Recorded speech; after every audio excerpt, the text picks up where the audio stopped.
Well, good day, viewers. We're back working on this 2014 Ram 1500 4x4 with the 5.7 Hemi.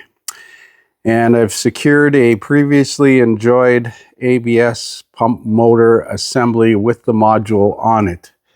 That's the Hollander part number 2142. This one's off of 16 apparently, but the disposal will be the same. And I'm going to undo the electrical connection down there and fish the wires up and plug this module in as an assembly before I install it, just to make sure there's no internal faults in this one. And if need be, I'm going to swap the electronic portion of this ABS unit with the original one, because that's program specific, or it could be specific to this VIN. I'm not sure, but we'll see. If there's no fault codes generated by VIN mismatch or anything like that, then I'll just probably put it on as an assembly. But we're going to hook it up electrically first, just to see if everything is okay. So I've loaded the previous vehicle record. It's an 014 Ram 1500 four-wheel drive. And let's do a code scan before we clear all codes.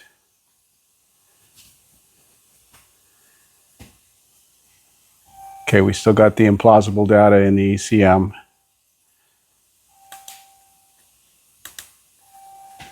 And the PCM, transmission control module. VIN mismatch.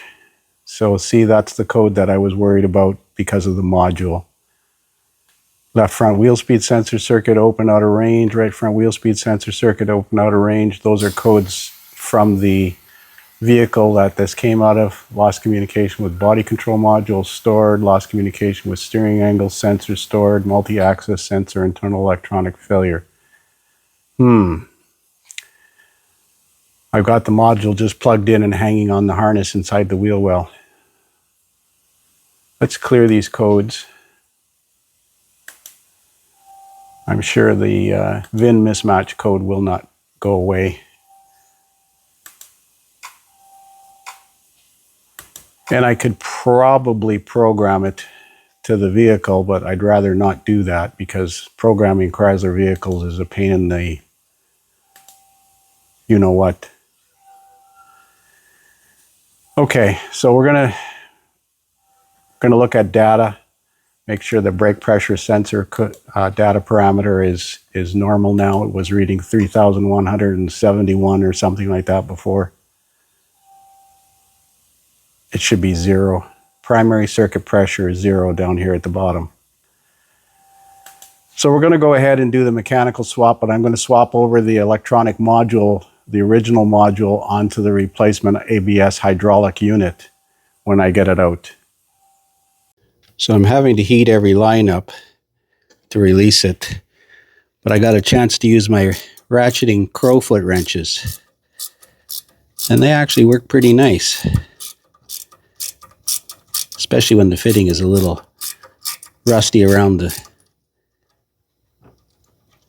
the outside. That's hot now. Well, 4 more lines to go. So there's the unit, the original unit out. I had to heat every one of the lines because it was rusted on the line. The line was twisting. I noticed these 2 middle ones, I was questioning where they go, but they're different sizes, so they're idiot proof. And these 2 are pretty obvious. Slide it forward. There's 3 fasteners, 2 through the wheel well and 1 down through the inside of the frame rail down there. You can see it there. We're going to free up all these lines with a socket and an air ratchet, because I want them to spin with my fingers. Right now they're a little rusty on the line, so I'm going to free up all these line nuts so that they're easier to start, because you don't want to cross thread these. So I was about to take this original module off of the ABS hydraulic unit, and I see that it's rust jacked. I bet you I'm not going to get this off. This one's nice and pristine. So it's my understanding that this is the pressure sensor. It's down here at the bottom, so that could be the cause of this rust jacking of the module connections on these two posts here. I managed to get the screws out. This one broke, but the other three came out. So we're going to clean up. We're going to take the other module off and try and transfer this module on there and find some longer screws and some flat washers to hold that on. So I managed to get the used module off and transferred the original electronic unit onto this used hydraulic unit. I put flat washers on top of the steel spacers to hold the ears down. This is why it fails, because there's a steel spacer in here and the salt migrates down between the plastic and the steel and rusts and swells and cracks, and the screw head is the diameter of that steel spacer. So if you put washers on there, it helps too. This is the used module. The original one is on the hydraulic unit now.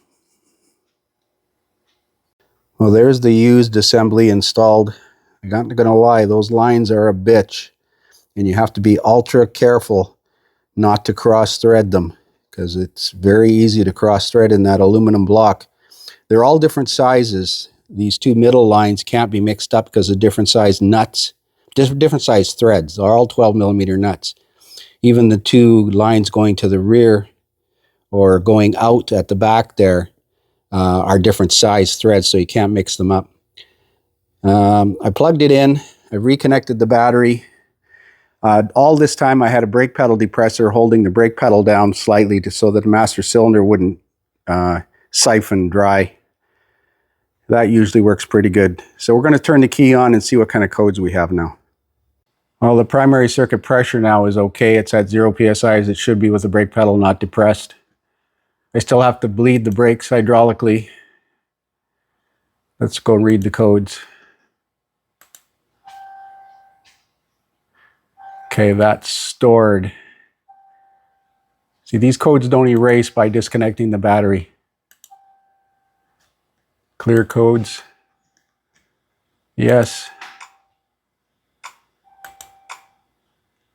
Give it a second. Read codes. No codes present.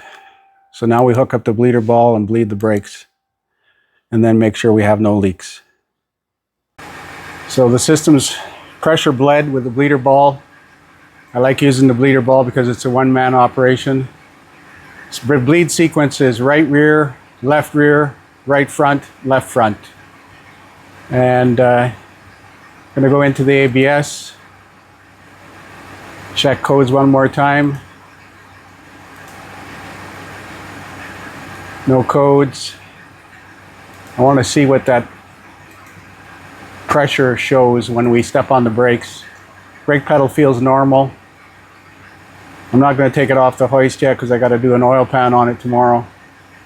Primary circuit pressure. Let me step on the brake.